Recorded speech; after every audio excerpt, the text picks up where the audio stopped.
Shh.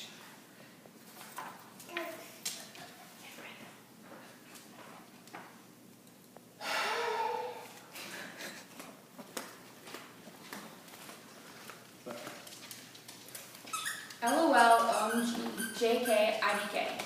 All common messages we have all texted to our friends and family. Now, how many of us have texted these few letters while we were also driving? I know I have.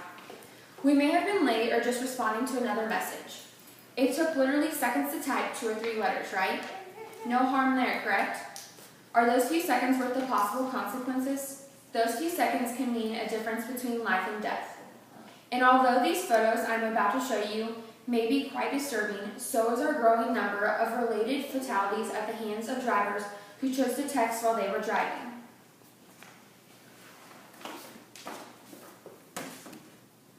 All of these images were found on www.google.com. They reflect texting-related accidents resulting in fatalities of either the driver or an innocent victim of which the driver caused by his or her actions. This evening, I hope to enlighten you on the staggering statistics surrounding distracted drivers, primarily while they were texting and driving, and the brutal reality of the dangers and consequences associated with this growing behavior. And finally, I hope to offer you some safer alternatives to texting while driving behind the wheel. My ultimate goal at the end of the presentation of the facts around texting and driving is that it persuades each and every one of you to make the decision to stay safe by not texting and driving. Today, more than ever, we as a society are constantly multitasking while we are driving. Whether we are distracted by our friends, families, or work commitments, according to www.fhwa.gov, the average driving age in the United States is from age 35 to 44. A website called theonlinemom.com stated that a survey conducted by Verizon Wireless and Parenting.com says that the average age a person gets their first cell phone is now 11.6 years old. When you compare these two statistics, you can easily assume that when you see someone driving, that they have a cell phone with them in the vehicle as well. According to www.stoptextstoprex.org, 60% of drivers use their cell phones while driving. The world is a dangerous place. According to lawcore.com, at least 40,000 deaths per year occur due to car accidents. Texting and driving is becoming a rising statistic. www.stoptextstoprex.org states that 18% of fatalities in car crashes are due to distractions related when it's at the wheel. The University of Utah in 2006 conducted a study that concluded that texting and driving is equivalent to the legal blood alcohol content level of 0.08 associated with driving while intoxicated laws. I will be the first to admit that I personally text and drive. I honestly did not see the danger or the big deal of this issue until I looked into it.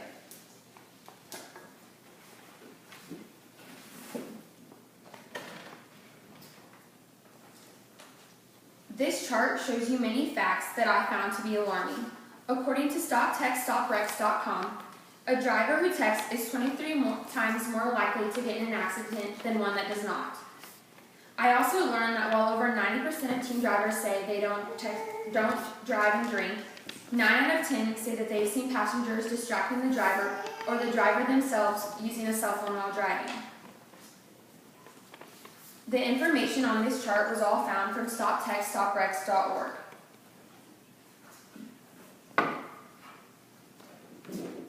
Reported on February 14, 2012 in Idaho by KTVB.com, Shauna Sawyer presented her case to the Senate Transportation Committee. Mrs. Sawyer lost her daughter Taylor to a texting and driving accident.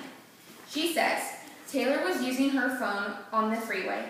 There were very few cars and in open spaces, probably considered by many to be somewhat safe.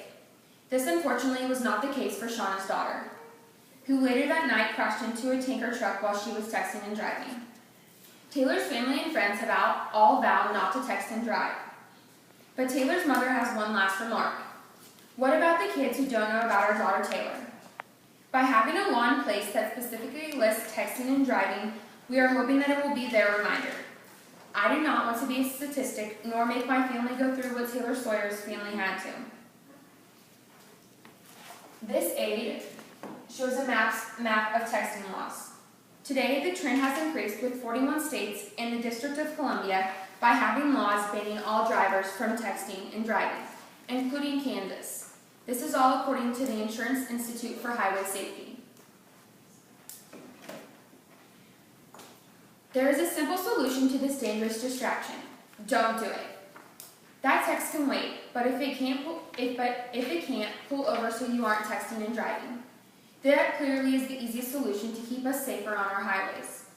Many of you may already be thinking of situations that would justify the need for you to text while you are driving. There are better alternatives that I want to bring to your attention that hopefully you will take full advantage of the next time you are faced with the urge to text and drive.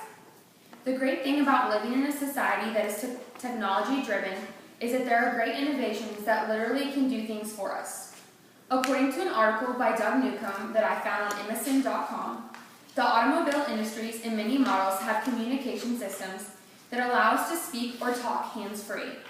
In multiple Ford, Lincoln, and Mercury models, such as the Explorer, Fusion, Focus, Milan, Mountaineer, MKS, MKZ, and many others, the sync technology allows the driver advanced capabilities that until recently have not been so extensive or user-friendly. Sync easily allows drivers to utilize a Bluetooth hands-free phone system and given access to their contacts within the phone book. Safety on the road is increased by such available techniques as the ability to speak a stored contact in the system to follow the command such as call home. The sync system encourages drivers to not text and drive by allowing the drivers to send text messages by speaking their desired message. But even more convenient and safe, the system reads incoming text over the sound system. GM's OnStar is similar technology which allows hands-free calling and the capability to surf the web. Utilizing the Virtual Advisor automated system, and with our obsession with smartphones today, this allows people to text and drive and surf the web as well. The OnStar technology is available in many GM models. This technology is great, and if you have an automobile that is equipped with these safety devices, I urge you to put down your phone and utilize them right away. I am quite aware that the average driver may not own a later model vehicle that has such automated systems to their availability. But most cell phones today have Bluetooth capability that would still be safer to drive and use rather than texting and driving. I cannot stress enough how dangerous texting and driving is and how much I discourage you not to do it. Don't be a statistic or cause one. As I conclude this evening, I hope that I have enlightened you on the staggering statistics surrounding distracted drivers, primarily while they are texting and driving, and the brutal reality of the dangers and consequences that are associated with this growing behavior. And finally, I hope that I have offered you some safer alternatives to texting while you are behind the wheel. My desired goal this evening was to inform you of information surrounding texting and driving, and that it leaves you no choice but to not text and drive. So I hope that along with myself, you pledge not to text and drive the next time you get into a vehicle. I know you will not regret it. Thank you.